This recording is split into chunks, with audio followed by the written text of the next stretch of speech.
ಇದೆ ಎಂಬುದಾಗಿ ಹೇಳುತ್ತಾರೆ. వచ్చేసి రక్త బిందులుగా మారించున్నాయండి. ಆತನೊಂದು ಬೆವರು ರಕ್ತದ ಹರಿಗಳಾಗಿ ಮಾರ್ಪಟ್ಟಿತು.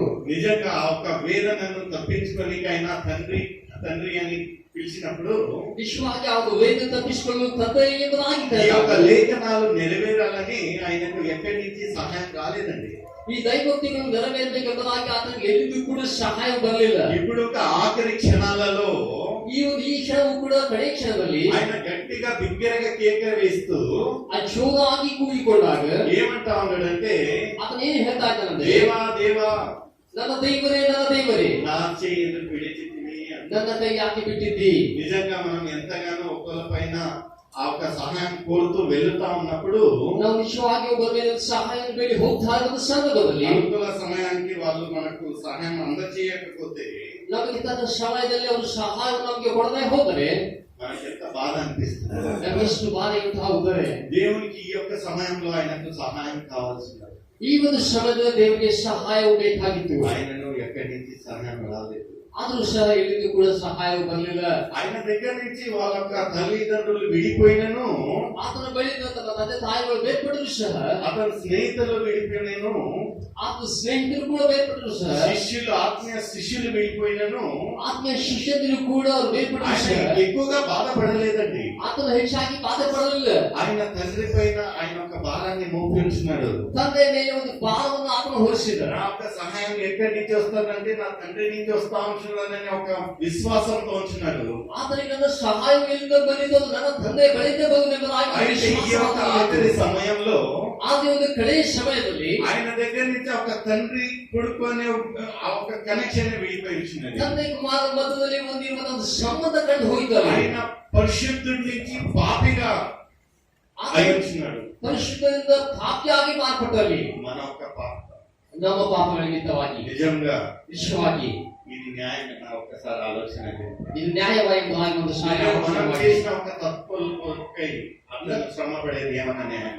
ನಾವು ಮಾಡಿದ ತಪ್ಪುಗಳಿಗಾಗಿ ಆತನ ಶ್ರಮೆ ಪಡುವುದು ಯಾವುದಾದ್ರೂ ನ್ಯಾಯವಾಗಿ? ఆయన యొక్క శ్రమలను మనం ఇక్కడ చూస్తా ఉంటున్నాం. ఈ యొక్క చిత్రాన్ని చూసినట్లయితే ಚಿತ್ರವನ್ನು ನೋಡುವಾಗ ಆತನ ಶ್ರಮಗಳನ್ನು ನೋಡ್ತಾ ಇದ್ದೇವೆ. భయంకరంగా ఉంటున్నది, ತುಂಬಾ ಭయంಕರವಾಗಿದೆ. ఇది ఒక ప్యాషన్ ఆఫ్ క్రైస్ట్ అనే ఒక మూవీ నుంచి తీసిన ఒక చిత్రమైనది. ಯೇಸುವಿನ ತೆರೆದರೆ ಎಂಬ ಒಂದು ಚಿತ್ರದ ತೆಗೆದುಕೊಂಡ ಚಿತ್ರವಾಗಿದೆ. ఆ ఒక పిక్చర్ యాక్టర్ జిమ్ క్యావెన్సెల్ అని ఉంటున్నాడు. ಆ ಚಿತ್ರದ ಒಂದು ಆಕ್ಟರ್ ಬಂದು ಕ್ಯಾವೆನ್ಸೆಲ್ ಅಂದಾಗಿ అతను ఇంటర్వ్యూ తీస్తూ ఆ ఒక ఇంటర్వ్యూ అడిగాడంట, ಆತನ ಸಂದರ್ಶನ ಮಾಡುವ ಶ್ರಮದಲ್ಲಿ ಸಂದರ್ಶನ ಮಾಡುವುದು ಕೇಳಿದಂತೆ, అయ్యా మీరు ఈ యొక్క ఇది ప్యాషన్ ఆఫ్ క్రైస్ట్ లాస్ట్ ఆఖరి ఒక సన్నివేశాన్ని మీరు తీసేటప్పుడు ఎంతవరకు దేవుని ఒక శ్రమలు, మీరు తీసిన శ్రమలు ఎంతవరకు సేమ్ ఉంటున్నాయని ఒక మాట అడిగాడంట. ನೀವು ಆ ಒಂದು ಚಿತ್ರವನ್ನು ಯೇಸುವಿನ ತೆರಳು ಎಂಬುದಾಗಿ ತೆಗೆಯುವಂತಹ ಚಿತ್ರದಲ್ಲಿ ಆ ಒಂದು ಕಡೆಯ ಒಂದು ಸಿಗಲು ಎಷ್ಟರವರೆಗೆ ನಿಮ್ಮ ಆ ಒಂದು ದೇವರ ಒಂದು ಅನುಭವ ಯಾವ ರೀತಿ ಆಗಿತ್ತು ಎಂಬುದಾಗಿ ಕೇಳಿ ఆయన ఏం చెప్పాడంట, ఆయన పడిన ఒక శ్రమలలో 5% మాత్రమే మేము తీసాము. ಆತನು ಅನುಭವಿಸಿದ ಶ್ರಮೆಯಲ್ಲಿ ಕೇವಲ ಒಂದು 5% 5% అన్నాడంట. ಕೇವಲ 5% ಮಾತ್ರ.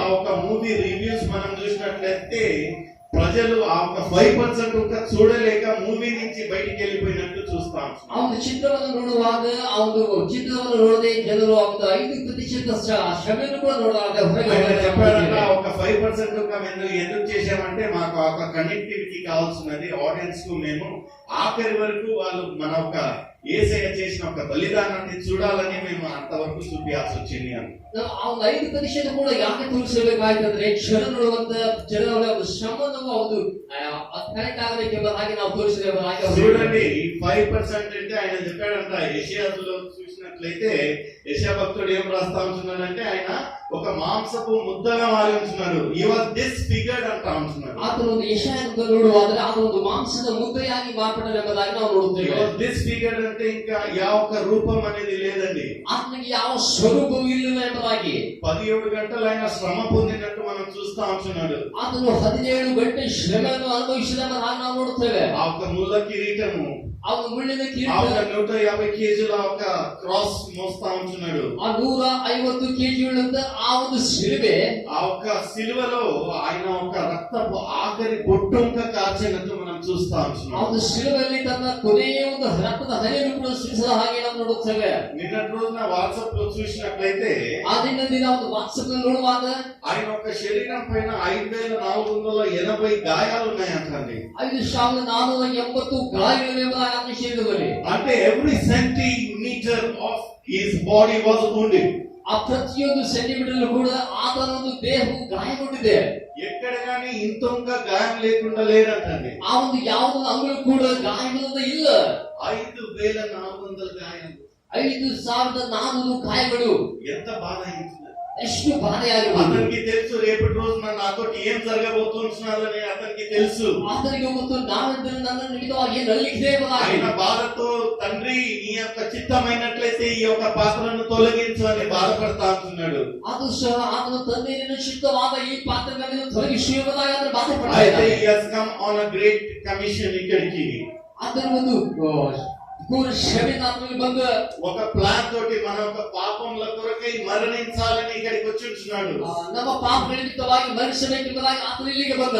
అందుకే ఆయనకు ఎక్కడి నుంచి సహాయం అందలేదు. ಆತನಿಗೆ ಎಲ್ಲಿನೂ ಕೂಡ ಸಹಾಯವೂ ಇಲ್ಲಿ ಬರಲಿಲ್ಲ. ఈ యొక్క 4 మాటలు ఎంత బిగ్గరగా వచ్చినట్టు మనం చూస్తా ఉంటున్నాము. ಇದು 4 ಮಾತುಗಳನ್ನು ಎಷ್ಟು ಜೋರಾಗಿ ಕೂಗಿದ ಹಾಗೆ ನಾವು ఎంత ನೋಡುತ್ತೇವೆ. బాధతో అడుగుతా ఉంటున్నాడు. ಎಷ್ಟು ಬಾಧೆಯಿಂದ ಕೇಳ್ತಾ ಇದ್ದಾನೆ. నిజంగా ఆయన ఒక తండ్రి కొరకై ఇక్కడికి వచ్చుంటున్నాడు. ನಿಜವಾಗಿ ಆತನು ತಂದೆಗಾಗಿ ಇಲ್ಲಿಗೆ ಬಂದಿದ್ದಾನೆ. తండ్రి చెప్పిన నిమిత్తం ఇక్కడికి వచ్చుంటున్నాడు. ತಂದೆಯು ಹೇಳಿದ ನಿಮಿತ್ತವಾಗಿ ಇಲ್ಲಿಗೆ అయితే ಬಂದಿದ್ದಾನೆ. ఈ యొక్క సమయంలో ಈ ಒಂದು ಸಮಯದಲ್ಲಿ ఆ యొక్క తండ్రి చేపించినట్టు ಆತನ ಕೈಬಿಟ್ಟ ಹಾಗೆ ನಾವು ಬಾಧೆ ಪಡ್ತಾ ಇದ್ದಾನೆ. నిజంగా ప్రియమైన సోదరి సోదరుడా, ನಿಜವಾಗಿ ಪ್ರಿಯವಾದ ಸಹೋದರಿ మనం ಸಹೋದರರೇ, ఇలాంటి ఎన్ని గుడ్ ఫ్రైడేస్ చేసి ఉంటున్నాం. ನಮ್ಮ ಜೀವನದಿಂದ ಎಷ್ಟು ಒಂದು ఎన్ని మంది ఇలాంటి ಶೋಷಣೆ ఒక వాక్యాలు వినించినాము. ಎಷ್ಟು ಒಂದು ಸಂದೇಶಗಳನ್ನು ನಾವು ಕೇಳ್ತೇವೆ. ఆ ఒక్క గాయానికి అర్థపూర్వకంగా మనం జీవిస్తా ఉంటున్నామా లేదా ఒక్కసారి ఆలోచన చేయండి. ಆ ಒಂದು ಗಾಯಗಳಿಗೆ ನಾವು ಅರ್ಥಪೂರ್ಣವಾಗಿ ಜೀವಿಸುತ್ತಿದ್ದಾವ ಇಲ್ಲ మనం చేసిన ఒక తప్పులకు ఈయన ఆయన ఒక శరీరాన్ని దున్నబడినట్టు మనం చూస్తా ఉంటున్నాము. ನಾವು ಮಾಡಿದ ತಪ್ಪುಗಳಿಗಾಗಿ ಆತನ ಒಂದು ಶರೀರ ಊಳಲ್ಪಟ್ಟಿದೆ ఇది ಎಂಬುದಾಗಿ ఎంతవరకు ನೋಡುತ್ತೇವೆ. న్యాయం ఒక్కసారి మీరు దీర్ఘంగా ఆలోచన చేయండి. ನೀವು ಇದು ಎಷ್ಟವರೆಗೆ ನ್ಯಾಯವೆಂಬುದಾಗಿ ನೀವು ದೀರ್ಘವಾಗಿ ಆಲೋಚನೆ ఆయన ಮಾಡಿ. పడిన ఒక శ్రమలను ఒక్కసారి ధ్యానించండి. ಆತನಿಗಿದ್ದ ಶ್ರಮಗಳ ಒಂದು ಸಾಲ ಧ್ಯಾನಿಸಿರಿ. నిజంగా ఈ యొక్క ఇన్ని సంవత్సరాలు అయింది అయిపోయింది. ಇಷ್ಟು ವರ್ಷಗಳು ಕಳೆದು ಹೋದವು. ఈ యొక్క గుడ్ ఫ్రైడే అన్న మనం అర్థపూర్వకంగా ఆచరిస్తామండి. ಈ ಒಂದು ಶುಕ್ರವಾರ ಅರ್ಥಪೂರ್ಣವಾಗಿ ನಾವು ಆಚರಣೆ ಮಾಡೋಣ. తెల్ల బట్టలు వేసుకొని వచ్చి కూర్చున్న మాత్రాన మన మనసులు మారవండి.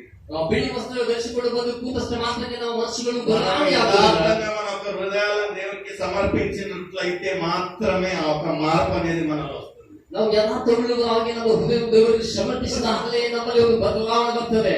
ఒకసారి ధ్యానించండి. ಒಂದು ಸಾಲ ಧ್ಯಾನಿಸಿರಿ. మనందరం కళ్ళు మూసుకుందాం.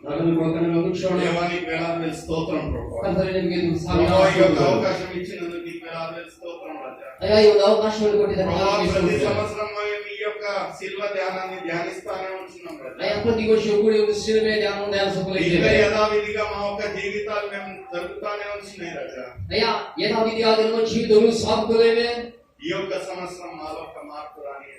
ಅಯ್ಯ, ಈ ಒಂದು ವರ್ಷ ಒಂದು ಬದಲಾವಣೆ ಬರ್ಲಿಕ್ಕೆ మా ఒక విరిగి నలిగిన హృదయాలను మీకు సమర్పిస్తా ఉంటున్నాం రాజా. ಅಯ್ಯ, ನಮ್ಮ ಒಂದು ವರ್ಷದಲ್ಲಿ ಸಮರ್ಪಿಸ್ತಾ ಇದ್ದೇವೆ. మీ యొక్క చిత్తమైనట్లయితే మీ యొక్క పరిశుద్ధ రక్తంతో మమ్మల్ని కడిగి మీ యొక్క బిడ్డగా అంగీకరించింది. ಅಯ್ಯ, ನಿಶ್ಚಿತವಾದ ನಿಮ್ಮ ಪರಿಶುದ್ಧ ರಕ್ತವನ್ನು ದೊರೆತು ನಮ್ಮ ಶುದ್ಧೀಕರಿಸಿ ಅಂಗೀಕರಿಸಯ್ಯ. సకల మహిమ మీకు ఇచ్చింది. ಸಮಸ್ತ ಮಹಿಮೆ ನಿಮಗೆ ಸಲ್ಲಿಸುತ್ತದೆ. యేసయ్య పరిశుద్ధ నామం అడిగి వేడుచున్నాను తండ్రి. ಯೇಸುವಿನ ಅತಿ ಪರಿಶುದ್ಧ ನಾಮದಲ್ಲಿ ಬೇಡಿ ಹೋಗ್ತಾ ಇದ್ದಾರೆ ಯಾರು ఆమేన్.